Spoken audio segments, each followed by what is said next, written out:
Baik, Assalamualaikum warahmatullahi wabarakatuh.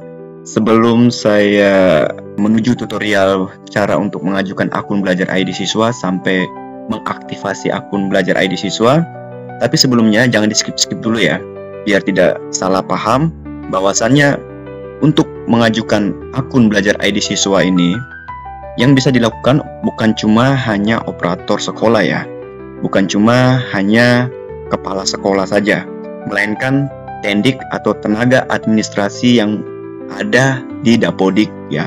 Itu sudah termasuk bagian dari admin belajar ID. Bukan guru ya. Guru tidak punya akses sebagai admin belajar ID ya. Khusus hanya untuk tenaga administrasi yang akunnya itu berbeda dengan guru ya. Kalau Tendik, akun belajar ID-nya itu akan tertera keterangan admin belajar ID. Kalau guru, misalkan guru SD, dia akan keterangannya seperti SD belajar ID. Kalau SMP, SMP belajar ID. Ataupun SMA, SMA belajar ID, dan seterusnya. Bagaimana cara untuk mengajukan akun belajar ID siswa sampai aktivasi? Di sini saya tidak akan mengajukan akun belajar ID siswa ini dengan menggunakan akun belajar ID atau admin kepala sekolah ya, melainkan tenaga administrasi yang juga berlaku sebagai admin belajar ID. Oke, saya langsung masuk saja ke tutorialnya. Teman-teman sekalian, di sini saya sudah memakai web Chrome ya, dengan menggunakan akun belajar ID milik tenaga administrasi sekolah ya. Seperti ini tampilannya sama pada umumnya ya. Cara mengajukannya adalah klik saja belajar ID, belajar ID seperti ini, dia akan muncul seperti ini. Lalu kita klik, ya akan muncul tampilan seperti ini ya. Nah teman-teman bisa langsung ke bagian sini. Ya, ada dua menu ini, ajukan akun peserta didik dan masuk ke portal admin. Nah di sini kita klik bagian yang pertama ini, ajukan akun peserta didik. Masuk dengan akun belajar ID.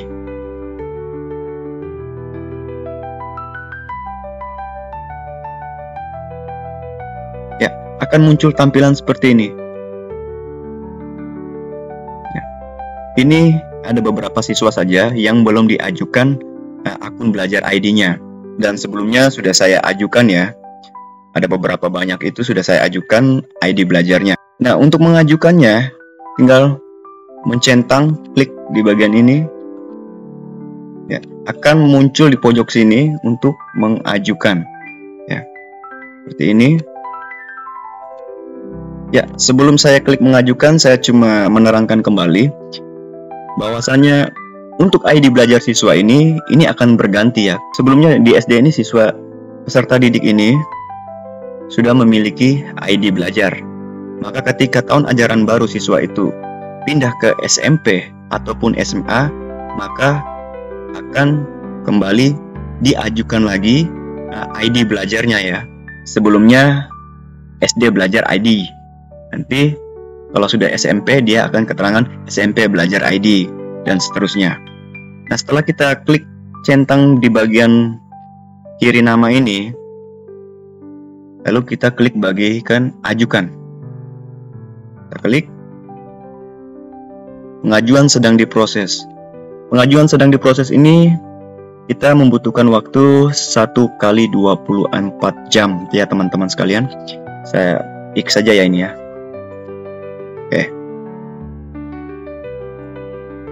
Sudah tidak ada lagi ya di detail pengajuan akun belajar ID ini. Tidak ada lagi. Ini bagian sebelah sini, akun dalam proses ini dia sudah masuk di sini ya. Sedang diajukan dengan keterangan status akunnya sedang diajukan. Kalau yang beberapa ini sudah ada akunnya ya, sudah dibuat, keterangannya sudah dibuat.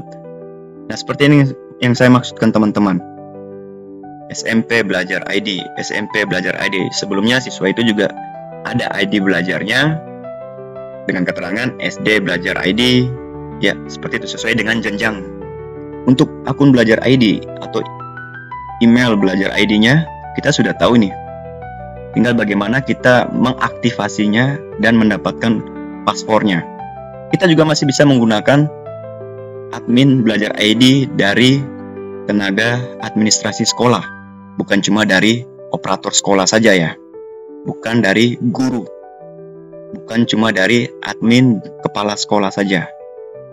Ini kita kembali dulu, kita lupakan, ini kita dalam proses pengajuan ya. Dan langsung saja di menu plus ini, klik saja, oh ya ini sudah ada ya, admin belajar ID. Klik, akan muncul tampilan seperti ini. Ya. Kita kembali ke beranda awal ya. Kita masuk ke portal admin. Kita sudah masuk di beranda admin belajar ID. Di sini kita klik bagian manajemen akun. Data akun belajar ID. Ya. Di sini kita bisa lihat akun peserta didik, akun pendidik, dan tenaga kependidikan.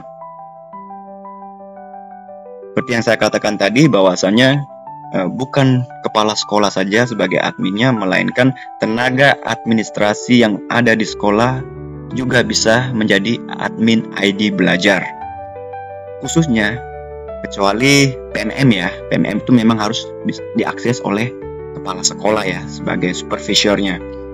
Kita bisa klik di sini untuk melihat bagi misalkan guru-guru juga ada yang lupa password ya, ID belajar, kita juga bisa reset passwordnya di situ, kayak seperti macam tampilan ID belajar siswa ini. Nah, untuk mengaktifasi akunnya, saya geser dulu ke bawah. Ya. Saya pilih salah satu siswa ya, saya pilih salah satu siswa, contoh saja ya, untuk mengaktifasi akun belajar ID-nya.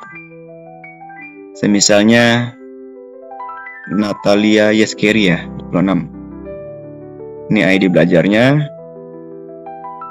Dan ini paspor bawaan ya dari sistem ya. Paspor bawaan sistem itu tidak bisa kita aktifasikan. Ya. Saat kita akan memasukkan sandi, dia akan menuntut kita untuk membuat sandi baru. Nah, akan saya contohkan seperti ini. Kita sudah tahu ya paspor bawaannya ya.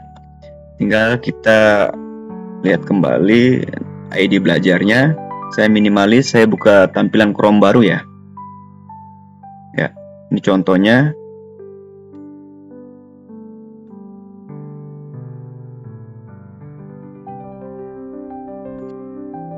Seperti ini ya. Saya coba tekan ID belajarnya.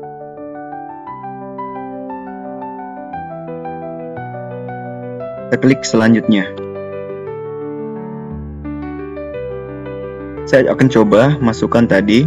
Saya akan coba masukkan nama Natalia ini, sandi randomnya ya, atau sandi bawaannya ya. Ini ya.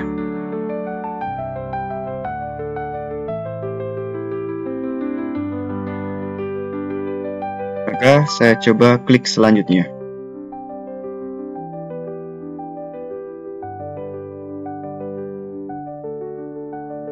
Apakah bisa?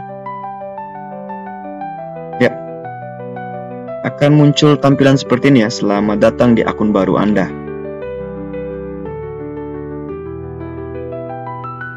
Geser ke bawah. Ya, saya mengerti. Nah, seperti ini teman-teman yang saya maksudkan.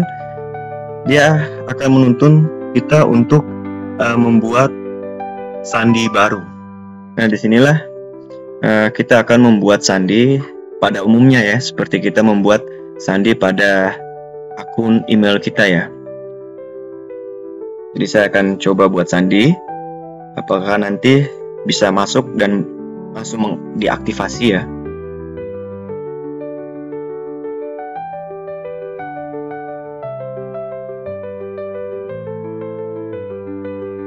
Nah, setelah kita memasukkan sandinya, maka kita klik berikutnya.